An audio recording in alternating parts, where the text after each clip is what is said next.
assalaamu calaykum daawadayaal ku soo dhowaada barnaamijkeennii diblomaasi. barnaamijkeennan diblomaasi ayaynu ku qaadaa dhigaynaa kaaraha dowladda bakistaan ay samaysatay ee lagu magacaabo al khaliid. sidoo kale goordhow waxaad daawan doontaan muuqaal aynu isku barbardhigayno kaarihii hore aynu muuqaalka uga samaynay ee hindida ee arjun iyo weliba kaarahan baakistaaniyiinta ee al khaliid. muuqaalkaas ayaa noqon doona mid aynu isku barbardhigayno labada kaare ay soo kala saaraan dowladaha hindiya iyo weliba baakistaan. sidii caadadaynoo ahaydna waxaynu la bixi doonnaa kan isagu gacan sarraynta yeesha. ugu horreynba daawadayaal kaarahan baakistaaniyiinta waxaa hindistay dowladda shiinaha. 80-meeyadii ayay dowladda shiinuhu waxay dareemaysay culays ba'an oo ka soo socda dhanka midowgii sufiyeeti, waxayna dowladda shiinuhu xilligaa ku qalabaysnayd kaaraha noociisa 59 lagu magacaabo. waxayna dowladdaasu istustay inay lagama maarmaan tahay inay kaaraheeda wax weyn ka beddesho. 90-meeyadii marka la soo gaarana waxay heshiis la gashay dowladda baakistaan.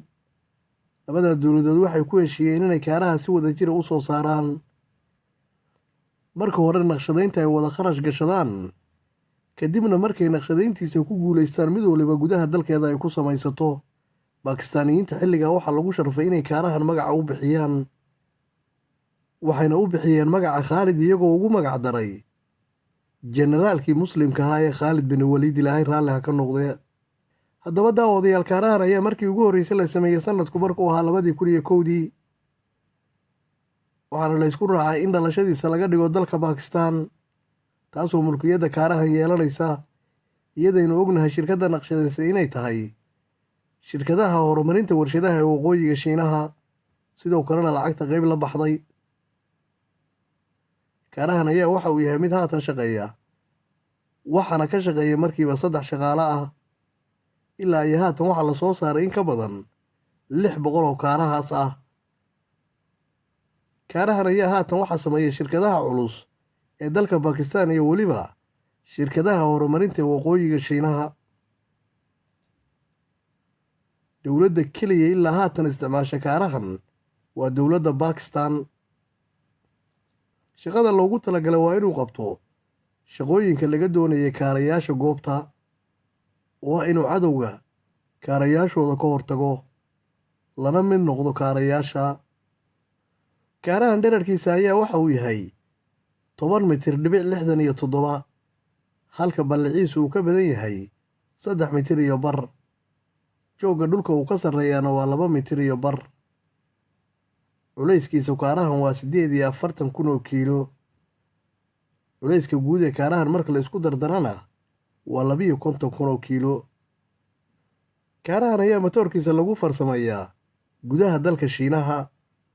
waa matoor 6 sanandhara ah, awooddiisuna ay ka badan tahay 1,200 oo faras. saacaddii waxa uu jari karaa xawaare ka badan 72 kilomitir, halka uu ka dagaalami karayo masaafo ka badan 500 oo kilomitir, balse waxa uu jari karaa masaafo ka badan intaa. dhanka hubabka markay noqoto qoriga rasmiga ee kaarahanu waa qoriga 25 milimitir ah. sidoo kale uu wataa hal qori oo 12.7 milimitir ah, looguna talagalay inuu diyaaradaha iskaga difaaco. sidoo kale waxa uu wataa qori kale oo boobayaasha culus ah, milimitirkiisuna yahay 7.62. waxa uu 2 dhinac ku wataa dhinaciiba 6 bambooyinka qaaca ee kaarayaasha loogu talagalay ah. kaarahan ayay dowladaha samaystay ku sheegeen inay ugu talagaleen in u sameeyaan in ka badan 10 nooc. waxaynuna ka xusi karnaa al khaalidka haatan shaqeeya. dowladda shiinaha ayaa iyaduna sheegtay inay gudaha dalkeeda kaarahan uga taqaano taybka 9aad. waa markay ugu talagashay inay dalalka dibadda u dhoofiso. bale dowladda shiinaha ayaa haysataa kaarahan oo loo yaqaano pilot vehicle, uuna saaran yahay qori dhumucdiisu ka weyn tahay 125 milimitir. isla dowladda shiinaha ayaa haysataa qori sidaasoo kale ah miduu saaran yahay taayirana ku socda. waxaa jira isagoo ah buundo ay ciidamada webiyada kaga gudbaan. waxaa jira khaalidkii labaad oo ay dowladda Baakistaan haatan ku guulaysatay in ay sii horumariso Khaalidkii koowaad, awooddiisana la gaarsiiyey 1500 oo faras. sidoo kale waxaa jira kaarahan oo gudaha Shiinaha looga yaqaano VTA1, dowladda Shiinuhuna ay ugu talagashay inay macaamiishada dibadda ka iibiso. waxaa jira mid beebaha oo kale loo sameeyey ciidamadana fulinta gaarsiiya, mid la dagaalama diyaaradaha, iyo mid weliba dana guud loo isticmaalo sida cusbitaal oo kale.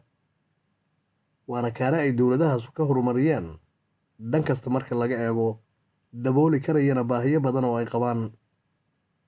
daawada waxaanu soo gaarnay xilliga adiga aanu ku weydiin lahayn aragtidaada.